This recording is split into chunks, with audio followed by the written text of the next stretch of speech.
नमस्कार, मैं रविश कुमार। कभी कभी आपके टीवी स्क्रीन को हरियाली की सख्त ज़रूरत होती है। राजनीतिक विवादों, आरोप प्रत्यारोपों ने हमारी जहन को इतना बंजर बना दिया है कि शायद इन पत्तों और दरख्तों को देखकर कुछ दिल बहल जाए। लेकिन हम यहाँ दिल बहलाने के लिए नहीं आए हैं, बल्कि किसी के आरोपी बनाए जाने पर मार्च से लेकर ट्रेन रोकने का ये रिवाज जो हुआ वो नया तो नहीं है, मगर अजीब तो है ही। सीबीआई की विशेष अदालत ने जब पूर्व प्रधानमंत्री मनमोहन सिंह को कोयला घोटाले के एक मामले में आरोपी बनाया तो पूरी कांग्रेस उनके समर्थन में उमड़ आई और सोनिया गांधी ने एक बेहद संक्षिप्त मार्च का नेतृत्व किया। संक्षिप्त मार्च इसलिए कह रहा हूं कि मार्च बड़े लंबी दूरी के मार्च के रूप में जाने जाते हैं, पर संक्षिप्त मार्च वो होता है जो 10 कदम चलकर आप किसी के घर पहुंच जाते हैं। तो सोनिया गांधी अपने दफ्तर से निकलकर मनमोहन सिंह के घर पर पहुंचती हैं और इस मार्च में कांग्रेस के बड़ी संख्या में नेता शामिल होते हैं। लेकिन अब इस तस्वीर को आप देखिए तो ये तस्वीर क्या कहने का प्रयास करती है, ये इसका अर्थ कुछ और निकलता है आपके टीवी स्क्रीन पर, और इसे देखना किसी त्रासदी से गुजरने से कम नहीं है। ऐसा लग रहा था जैसे मनमोहन सिंह आरोपी नहीं बने हों बल्कि बरी हुए हों। दरवाजे पे खड़े मनमोहन सिंह और उनकी पत्नी का अभिवादन करना और कैमरे के फ्रेम में मूर्छित कांग्रेस को खींचती सोनिया गांधी जिस तरोताजगी से मार्च का नेतृत्व कर रही थी, लग रहा था कि उनके पीछे कांग्रेस के बाकी नेता दौड़ तो रहे थे मगर वो उनकी बराबरी नहीं कर पा रहे हैं। कुछ उम्र के कारण, कुछ वजन के दोष के कारण भी कांग्रेस थकी नजर आ रही थी। लेकिन इस एक फ्रेम में अकेली सोनिया, जो पिछले 2 साल से थकी नजर आ रही थी, एकदम से फुर्तीली नजर आती हैं। और पिछले 2 साल के दौरान के अगर आप टेलीविज़न वीडियो को निकालेंगे, खासकर तब जब नरेंद्र मोदी का राष्ट्रीय स्तर पर उदय होता है और टीवी एक ख़ास तरीके से बदलता है, तो ये कांग्रेस का पहला ऐसा वीडियो है जिसमें कांग्रेस दौड़ती हुई नज़र आ रही है, उसमें एक ऊर्जा नज़र आ रही है। थके मांदे कांग्रेसी अगर इस वीडियो को बार बार चलाकर देखें तो वो अपने अच्छे भविष्य की उम्मीद पाल सकते हैं, मगर इस बात पर निर्भर करेगा कि आने वाली राजनीति किस दिशा में जाती है। इस बात पर भी निर्भर करेगा कि मनमोहन सिंह, जिन्होंने दावा किया है कि वे बेदाग हैं, अदालत से बेदाग छूटते हैं कि नहीं छूटते हैं। राजनीति हमें कई विडंबनाओं के दरवाजे पर लाकर खड़ी कर देती है। जो व्यक्ति लाइसेंस राज के खात्मे का ऐलान करता है, वही व्यक्ति कोयला खदान के एक लाइसेंस देने के आरोप में आरोपी बन जाता है और वो देश का पूर्व प्रधानमंत्री है। एक और विडंबना देखिए कि 8 अप्रैल को मनमोहन सिंह अदालत में आरोपी के तौर पर पेश होंगे और 28 मार्च को इस मामले में लड़ने वाले, जिनकी छवि एक ईमानदार वकील की रही है, प्रशांत भूषण, अपनी पार्टी जिसके वे एक संस्थापक सदस्य रहे हैं, उसकी राष्ट्रीय कार्यकारिणी में एक आरोपी के तौर पर पेश होंगे। हो सकता है कि मनमोहन सिंह दोषी पाए जाने या आरोपों से बरी होने के पहले प्रशांत भूषण अपनी पार्टी के राष्ट्रीय कार्यकारिणी से निकाल दिए जाएं या फिर पार्टी से ही बाहर कर दिए जाएं। जिस व्यक्ति ने इस लड़ाई को इस अंजाम तक पहुंचाया है, उसके लिए उस दिन उसकी पार्टी की तरफ से एक ट्वीट भी शायद नसीब ना हुआ होगा कि bravo Prashant, we are proud of you, we did it, you did it. तो इस तरह की चीज़ें तो हुई नहीं। तो ये राजनीति की अपनी विडंबनाएं हैं और सत्य इन विडंबनाओं के खांचे में कभी यहाँ, कभी वहाँ, कभी रोज़ एक नई कमीज के साथ बाहर आता रहता है। तो हम प्रशांत भूषण जी से सिर्फ कोयला घोटाले से संबंधित बात करने के लिए आए हैं, सिर्फ इसलिए कि पूरे विवाद के कारण ऐसी छवि बन गई है कि वो उम्मीद हो जाती है कि पार्टी के झगड़े पर भी बात होगी। लेकिन हम बात करेंगे कि मनमोहन सिंह की क्या भूमिका है। एक वकील का पक्ष है, इसमें दूसरा पक्ष नहीं है, इसको बार बार आप कार्यक्रम के दौरान ध्यान में रखिएगा। लेकिन हम उनकी नज़र से इस पूरे प्रकरण को आपके लिए सामने रखना चाहते हैं कि क्या मामला है, क्या ये मामला प्रधानमंत्री के दफ्तर तक गया है तो अब आगे उन मुख्यमंत्रियों के दफ्तर तक जाएगा जिन्होंने अलग अलग कॉरपोरेट के लिए चिट्ठियां लिखी थी कि इन्हें कोयला खदान का आवंटन होना चाहिए। तो हम प्राइम टाइम में इन्हीं सब चीज़ों पे बात करेंगे आपके साथ। तो अब हमारे साथ प्रशांत भूषण जी हैं। प्रशांत जी, बहुत बहुत शुक्रिया प्राइम टाइम में दर्शकों से बात करने के लिए। पूरी दुनिया कह रही है, ऐसा कांग्रेस के नेता कह रहे हैं, और विपक्ष ने भी उनकी ईमानदारी पर कोई सवाल नहीं उठाया है। उनकी मतलब मनमोहन सिंह, आपको लगता है, आपको भरोसा है कि मनमोहन सिंह ईमानदार है?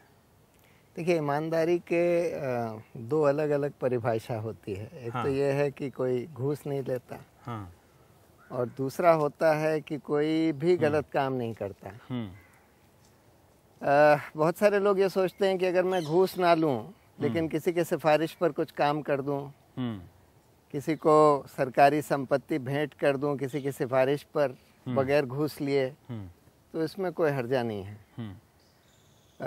लेकिन प्रिवेंशन ऑफ करप्शन एक्ट में एक धारा है 13, जिसमें क्रिमिनल मिसकॉन्डक्ट को डिफाइन किया है। उसमें घूस लेना ज़रूरी नहीं है ऑफेंस होने के लिए। अच्छा, उसमें साफ साफ ये लिखा है कि अगर आप किसी को नाजायज अगर आप किसी को नाजायज फ़ायदा पहुंचाते हैं और अपनी कुर्सी का मिसयूज़ करके पहुंचाते हैं, या फिर उसमें कोई जनहित की बात नहीं है, किसी को आपने नाजायज फ़ायदा पहुंचा दिया जिसमें कोई जनहित नहीं है, यानी कि कोई जनहित से हट के कोई कंसिडरेशन के कारण, तो वो क्रिमिनल मिसकॉन्डक्ट माना जाता है। वो भी एक संगीन अपराध है। तो उस लिहाज से आपको लगता है कि मनमोहन सिंह इस मामले में, इस एक मामले में, ऐसे तो बहुत सारे मामले, 214 लाइसेंस रद्द हुए, क्या उन सभी में मनमोहन सिंह दोषी हैं? नहीं, सभी में तो नहीं कह सकते। देखिए, ऐसा है कि कुछ केसेस तो स्क्रीनिंग कमेटी के द्वारा जो रेकमेंड करे गए थे उसके आधार पर किए जा रहे थे। देखिए, 3 अलग अलग सिचुएशन हैं। पहली सिचुएशन तो ये है कि क्या ऐसी निजी कंपनियों को बगैर किसी दाम के, बगैर किसी नीलामी के, आप इतनी बड़ी संपत्ति, सरकारी संपत्ति हजारों करोड़ की भेंट कर सकते थे या नहीं। अब ये पुरानी एक पॉलिसी चलती आ रही थी। देखिए, मेरी राय में तो ये बिल्कुल गलत सिलसिला, बिल्कुल गलत पॉलिसी थी, लेकिन ये चलती आ रही थी।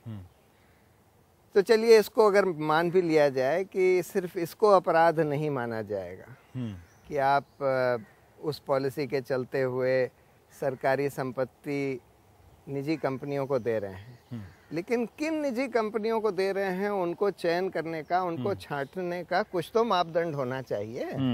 ये थोड़ी कि आप जिसको चाहें भेंट कर दें। दूसरा हिस्सा जो स्क्रीनिंग कमेटी का है, उसके फैसले पर भी तो सुप्रीम कोर्ट ने उसके फैसले को भी तो पलटा है। हाँ, सुप्रीम कोर्ट ने बोला कि उनके फैसले में कोई आधार नहीं था और आर्बिट्ररी तरीके से दिए गए। लेकिन ये वाला जो फैसला था, तालाबीरा का हिंडाल्को वाला, उड़ीसा वाला, इसमें कुछ खास बात थी। इसमें ये ब्लॉक एक पब्लिक सेक्टर कंपनी के लिए रिजर्व था पॉलिसी के हिसाब से, पहले से। और इसमें इसीलिए स्क्रीनिंग कमेटी ने कोई पब्लिक सेक्टर कंपनी को रेकमेंड किया था और हिंडाल्को की दरखास्त खारिज कर दी थी। उसके बाद जब ये पहले तो शायद नवीन पटनायक से चिट्ठी लिखवाई गई, फिर कुमारमंगलम बिरला प्रधानमंत्री से मिलते हैं, कोयला सेक्रेटरी से मिलते हैं, और उसके बाद प्रधानमंत्री के कहने पर स्क्रीनिंग कमेटी के रिकमेंडेशन से हटकर बिरला को अलॉट कर दिया जाता है, हिंडाल्को को अलॉट कर दिया जाता है। हालांकि बिरला या हिंडाल्को ने कहा है कि उन्होंने इस तरह का कोई उपयोग नहीं किया। उनका एक पक्ष है कि ये दबाव नहीं किया है, और वो पक्ष नहीं है। लेकिन फिर भी मैं जानना चाहता हूँ 2 बात। क्या सिर्फ इसी एक मामले में जो पहले से पीएससी को अलॉट किया गया था उसमें किसी को दिया गया था, या इस तरह से जो हिंडाल्को का मामला है कथित रूप से, वो क्या दूसरे मामलों में भी सेम है ऐसे क्या? और दूसरी बात है कि प्रधानमंत्री या मुख्यमंत्री तो चिट्ठियां लिखते हैं कि अगर कोई मिलने आता है तो ठीक है, इनके सिफारिश पर विचार किया जाए, इनके प्रस्ताव पे, सुझाव पे। असल में यही तो सारी प्रॉब्लम हो रही है हिंदुस्तान में। ये माना गया बुरा देखने की आदत हो गई है। हाँ, मतलब ये मान लिया गया है कि इस तरह से आप सरकारी संपत्ति, राष्ट्रीय संपदा जिसको चाहें बांट दें, क्योंकि आप आज कुर्सी में हैं, और ये आपका अधिकार है कि जिसको चाहें आप बांट दें। ये गलत धारणा बन गई है, और इसीलिए ये केस अहम है, क्योंकि इससे एक बहुत अच्छा मैसेज पूरे सरकारी अफसरों के पास पहुंचेगा कि जो ये मानते रहे हैं कि भाई अगर हम घूस ना लें, बगैर घूस लिए किसी की सिफारिश पर या जिसको हम चाहते हैं बगैर किसी आधार के बांट दें सरकारी संपत्ति, तो ये ठीक है, इसमें कोई अपराध नहीं है। पर इसमें अफसरों के लिए एक मुसीबत भी है प्रशांत जी, कि वो कहेंगे कि अगर उनका प्रधानमंत्री 2 बार कहे कि नहीं आप इसे विचार कीजिए, क्योंकि वो चुन के तो आता है फैसला लेने के लिए भी, तो अगर वो सिर्फ अफसरों के आधार पे चलेगा तो फिर वो प्रधानमंत्री क्यों बनेगा फिर? नहीं वो ठीक है, प्रधानमंत्री कर सकता है अगर कोई उसका आधार हो बदलने का। ऐसा नहीं है कि प्रधानमंत्री विवेकाधिकार की बात कर रहा हूँ। हाँ, स्क्रीनिंग कमेटी की रिकमेंडेशन बदल नहीं सकता। बदल सकता है अगर उसका कोई आधार हो बदलने का, कोई जनहित में आधार हो। ये नहीं कि भाई सिर्फ उसने सिफारिश कर दी है नवीन पटनायक ने या किसी और की सिफारिश आ गई है। हाँ, उस आधार पर आप नहीं कर सकते, वो जनहित का मामला नहीं है। जनहित में कोई आधार होना चाहिए उसकी स्क्रीनिंग कमेटी की या अफसरों की रिकमेंडेशन को पलटने का। मंत्री पलट सकता है। आपको लगता है कि इस तरह का कोई एक्सप्लेनेशन नहीं? नहीं, ऐसा ही लगता है, प्राइमा फेसाई। देखिए ये तो ट्रायल में तय होगा। मैं ये नहीं कह रहा हूँ कि वो इनको अपराधी माना ही जाएगा। अभी तो सिर्फ आरोपी बनाया गया है। मतलब वो हो सकता है कि आगे सुनवाई के बाद वो बरी भी हो जाएं। बिल्कुल। लेकिन आपने इसका जवाब, मैं ये निजी तौर पर ये मानता हूँ कि मनमोहन सिंह घूस नहीं लेते थे, खुद निजी तौर पर घूस नहीं लेते थे। मेरा ये कम से कम मानना है। लेकिन प्रक्रिया में ये गड़बड़ी हुई है आपके हिसाब से लगता है? सिर्फ प्रक्रिया में ही नहीं, मुझे लगता है कि कभी वो कहते हैं कोएलिशन कंसिडरेशन। देखिए 2G के मामले में भी उनका रोल संदिग्ध था, लेकिन वो बच गए ना। वो बच गए, वो ठीक है। देखिए आज तो हिंदुस्तान में बड़े बड़े जो बहुत पावरफुल लोग होते हैं, पॉलिटिशियंस हों या, पर उसी मामले में प्रशांत जी कोर्ट ने कहा था कि प्रधानमंत्री सारी फाइलों के नोटिंग्स को नहीं पढ़ सकता है और सारे अफसरों के सुझाव को उसको मानना पड़ता है। तो वो कोयला मंत्री हैं, प्रधानमंत्री भी हैं, सारे विभागों, तो जो नोटिंग आई होगी उसके नहीं वो ठीक है। लेकिन इसमें तो उन्होंने बदलवा दिया ना, उनके कहने पर स्क्रीनिंग कमेटी की रिकमेंडेशन पलटी गई और हिंडाल्को को दिया गया, जबकि स्क्रीनिंग कमिटी जब पिछले साल अगस्त में 2014 में अगस्त या सितंबर में सीबीआई ने क्लोजर रिपोर्ट फाइल की कि हिंडाल्को या फिर मनमोहन सिंह के खिलाफ ऐसे कोई सबूत नहीं है, तब क्या गड़बड़ी हुई थी? अब क्या सरकार बदल गई थी या सीबीआई नहीं बदली थी? देखिए सीबीआई का अगर आप रिकॉर्ड देखें तो बाय एंड लार्ज जो पॉलिटिकली पावरफुल लोग होते हैं उनके खिलाफ, पॉलिटिकली पावरफुल और जो बड़े बड़े कॉरपोरेट घराने के लोग होते हैं उनके खिलाफ आमतौर पर सीबीआई चार्जशीट नहीं दायर करती है। ये अनफॉर्चुनेट है। ये सीबीआई के ऊपर भी दबाव बन जाता है। पर इस मामले में तो सीबीआई ने मनमोहन सिंह का क्लोजर रिपोर्ट दे दिया था। नरेंद्र मोदी प्रधानमंत्री बन चुके हैं। आमतौर पर बड़े बड़े जो लोग होते हैं उनके खिलाफ क्लोजर रिपोर्ट सीबीआई देती है, चाहे वो ऑपोजिशन में हो चाहे वो पावर में हो। इस केस में खास बात ये थी कि सुप्रीम कोर्ट की निगरानी में केस चल रहा था, मॉनिटर कर रहा था सुप्रीम कोर्ट, और सुप्रीम कोर्ट ने 2-3 बड़ी बातें करी। पहले तो ये बोला कि सीबीआई जब भी कोई क्लोजर रिपोर्ट फाइल करेगी तो सबसे पहले उसको सेंट्रल विजिलेंस कमीशन को भेजा जाएगा। उसके बाद उन्होंने एक स्पेशल पब्लिक प्रोसिक्यूटर खुद नियुक्त किया, जो कि एक बहुत स्वतंत्र और मजबूत स्पेशल पब्लिक प्रोसिक्यूटर, और इसी तरह से एक स्पेशल जज भी नियुक्त किया। तो जब क्लोजर रिपोर्ट आई तो उस पर स्पेशल पब्लिक प्रोसिक्यूटर ने शायद ये बोला कि वो इससे सेटिस्फाइड नहीं है और इसमें फर्दर इन्वेस्टिगेशन होना चाहिए, जिस पर कि स्पेशल जज। कांग्रेस का ये कहना उतना सही नहीं है कि सरकार ने कोई दबाव डालकर सीबीआई का राजनीतिक दुरुपयोग हुआ और मनमोहन सिंह को आरोपी बनाया गया। नहीं, अगर दुरुपयोग होना था तो वो बात थी कि क्लोजर रिपोर्ट फाइल की। बिल्कुल है ना? नहीं, बिल्कुल ये मुझे नहीं जायज़ लगता कि सीबीआई का दुरुपयोग किया गया।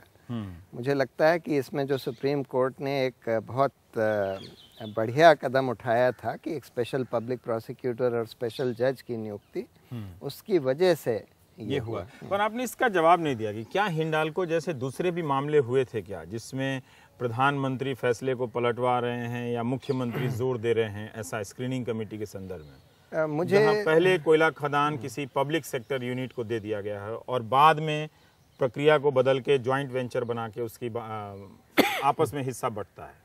नहीं, देखिए ऐसे तो बहुत सारे केस हुए हैं, बहुत सारे कि इसी मामले में हाँ कि पब्लिक सेक्टर को अलॉटमेंट किया गया हो। हाँ। और फिर पब्लिक सेक्टर ने स्टेट के पब्लिक सेक्टर कंपनी को अलॉटमेंट किया गया हो और फिर उस राज्य के पब्लिक सेक्टर कंपनी ने एक निजी कंपनी के साथ जॉइंट वेंचर करके वर्चुअली उस कोयले की खदान को उस निजी कंपनी को सौंप दिया।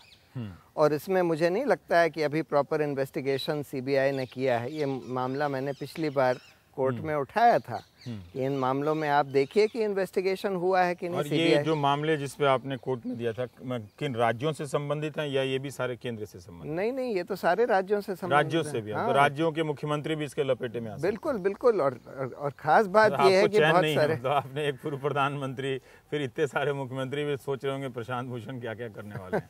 नहीं, ये देखिए ऐसा है कि आज एक ये धारणा बन गई थी कि ये सब तो चलता है कि भाई सरकारी संपत्ति है, हम मुख्यमंत्री हैं, प्रधानमंत्री हैं, मंत्री हैं और हम जिसको चाहें भेंट कर सकते हैं।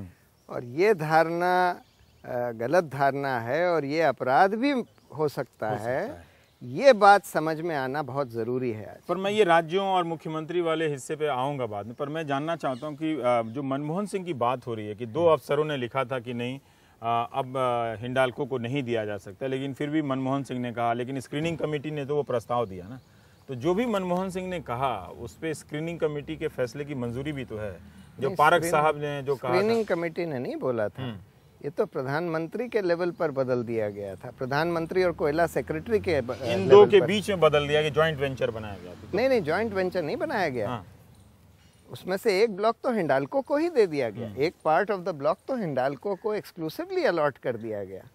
प्रधानमंत्री और कोयले सेक्रेटरी के कहने पर स्क्रीनिंग कमेटी की रिकमेंडेशन को पलट दिया गया और पब्लिक सेक्टर के बजाय हिंडाल्को को अलॉट कर दिया गया। अच्छा, तो ये जॉइंट वेंचर वाली नहीं, वो अलग बात है। वो अलग बात है कि जहां जहां पब्लिक सेक्टर को अलॉट भी किया गया और राज्य की पब्लिक सेक्टर की कंपनियों को अलॉट किया गया, उन राज्यों ने उन पब्लिक सेक्टर कंपनियों को ये बोला कि तुम जॉइंट वेंचर कर लो एक निजी कंपनी से।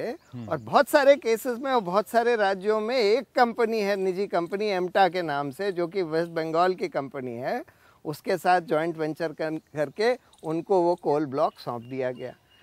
तो ये भी एक बहुत बड़ी बेईमानी हुई है जिसकी अभी तहकीकात पूरी तरह नहीं से हुई है। नहीं मतलब वो बात मनमोहन सिंह से निकलेगी तो शिवराज सिंह चौहान के मेज पे भी जाएगी, रमन सिंह के मेज पे भी जाएगी, बहुत सारे लेफ्ट सरकारों या वसुंधरा राजे सिंधिया इनकी मेज पर भी जाएगी। बिल्कुल बिल्कुल बिल्कुल। आपको लगता है कि वो होगा या सिर्फ मनमोहन सिंह ही फंस के रह जाएंगे और सीबीआई?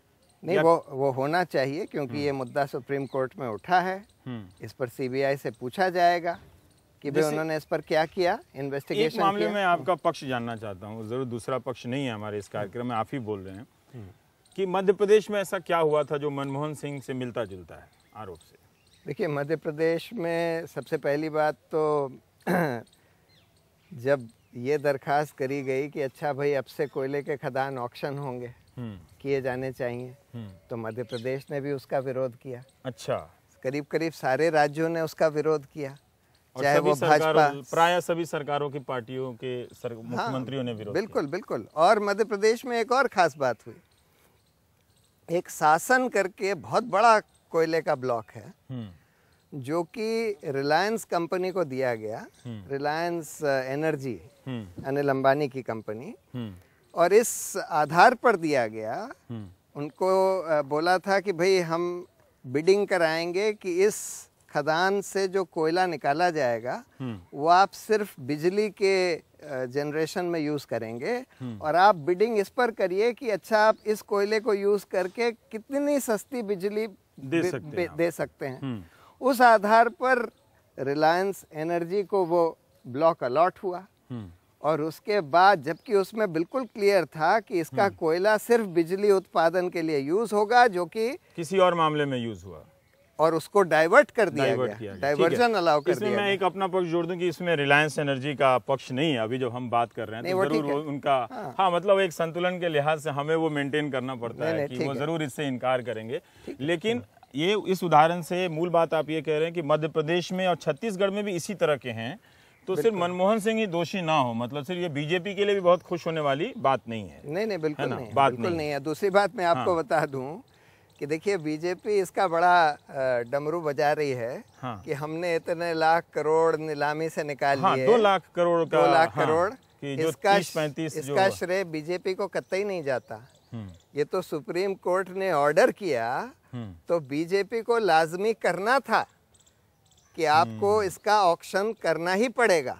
क्या सुप्रीम कोर्ट ने कैंसिल किया, कानून भी बदल चुका था और उनको ऑक्शन करना ही था। लेकिन दूसरी बात जो जनता को अभी नहीं पता है, ये माइंस एंड मिनरल एक्ट में एक और ऑर्डिनेंस ले आए भाजपा की सरकार, और उसमें जितने लीज खत्म हो रहे थे अगले 1 साल में 2 साल में, उनको ऑटोमेटिकली 2020 या 2030 तक ऑटोमेटिकली रिन्यू कर दिया। बिना बिडिंग के, बिना नीलामी के कंटिन्यू करा दिया गया। जबकि उसकी अगर नीलामी होती तो लाखों करोड़ रुपया उसमें मिलता, और ऑर्डिनेंस से उसको अगले 15 साल के लिए एक्सटेंड कर दिया गया। ये अभी पब्लिक डोमेन में नहीं आई, क्योंकि आपने ये कह दिया। इस बात को आप कैसे लेते हैं कि ठीक है, सरकार, बीजेपी भी आरोप तो लगा रही थी विपक्ष में कि हाँ घोटाला हुआ है कोयला घोटाले का, और सीएजी ने 1.86 लाख करोड़ के नुकसान की बात कही थी। अब बीजेपी सरकार कह रही है और पार्टी कह रही है कि हमने जो नीलामी की है लगभग 2 लाख करोड़ रुपए हमने वसूल लिए हैं, इसका मतलब सीएजी सही है।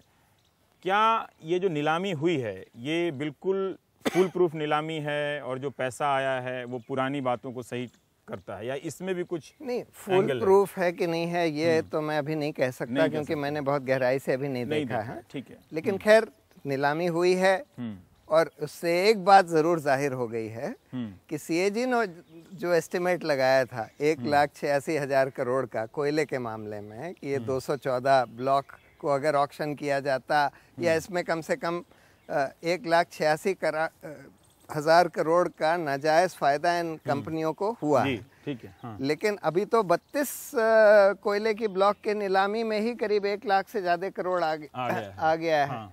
तो इसका मतलब यह है कि ये सीएजी का एस्टिमेट बहुत कंजर्वेटिव और बहुत कम एस्टिमेट था, और एक्चुअल जो लॉस हुआ है वो ज्यादा का, वो कहीं ज्यादा का। 33 खदानों की नीलामी में ही उतना आ गया जो 200-250 पर सीएजी ने अनुमान लगाया। बिल्कुल, बिल्कुल। और उसका हम लोग शुरू से कह रहे थे कि ये बहुत कंजर्वेटिव है, जबकि सरकार कह रही थी कि बहुत ज्यादा है, जरूरत से ज्यादा बढ़ा दिया गया है।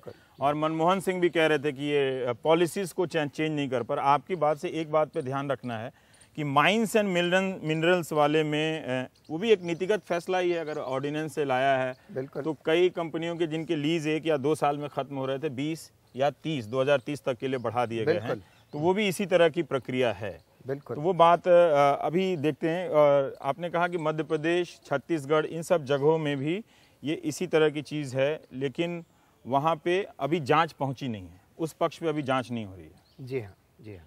अब उम्मीद है कि इम्तिहान इसका भी होना चाहिए कि वहाँ तक हो रहा है कि नहीं हो रहा है। तो सुप्रीम कोर्ट अगर ये सारी चीज़ें कर रही हैं तो। पर एक बात मैं जानना चाहता हूँ कि मनमोहन सिंह पे थोड़ा सा हम लौट के आना चाहते हैं कि हाँ, मतलब जब उनसे कहा गया कि हर फाइल पे देखना, और आप कह रहे हैं कि पहले आना, तो परिस्थितियों के हिसाब से वो अपराधी बन रहे हैं या सचमुच उसमें शामिल हैं? देखिए, ऐसा है कि अगर किसी मामले में 2 राय हो सकती हैं कि भाई ईमानदारी से कोई भी सरकारी अधिकारी ये भी फैसला कर सकता है और वो भी फैसला कर सकता है, और दोनों ही जनहित को सोचकर कर सकते हैं, तब तो अपराध नहीं बनना चाहिए और ना ही बनाया जाएगा। लेकिन अगर सब कुछ देखने से ये निकलता है और ये जाहिर होता है कि ये जनहित को सोच के नहीं किया गया है, लेकिन किसी एक्सट्रेनियस कंसिडरेशन जिसको कहते हैं, किसी के दबाव से, किसी के सिफारिश से, उसके आधार पर किया गया है, और कई हजार करोड़ की सरकारी संपत्ति आपने किसी निजी कंपनी को भेंट कर दी इस वजह से कि किसी ने आपको सिफारिश कर दी और आपने उसमें जनहित की बात नहीं सोची, तब ये अपराध बनता है। तो इसलिए ये जो कहा जा रहा है कि भाई इससे सारे अधिकारी बहुत डर जाएंगे, आगे फैसला नहीं ले पाएंगे, वो सही बात नहीं है। वो सही बात नहीं है, क्योंकि ये कोर्ट मानता है कि जहाँ पर भी दो व्यूज पॉसिबल हो सकती हैं, दोनों ही कोई ईमानदार अफसर जनहित में ये सोच सकता है, चाहे हम उससे एग्री ना करते हों कि भाई ऐसा जनहित में करना चाहिए, जरूरी है।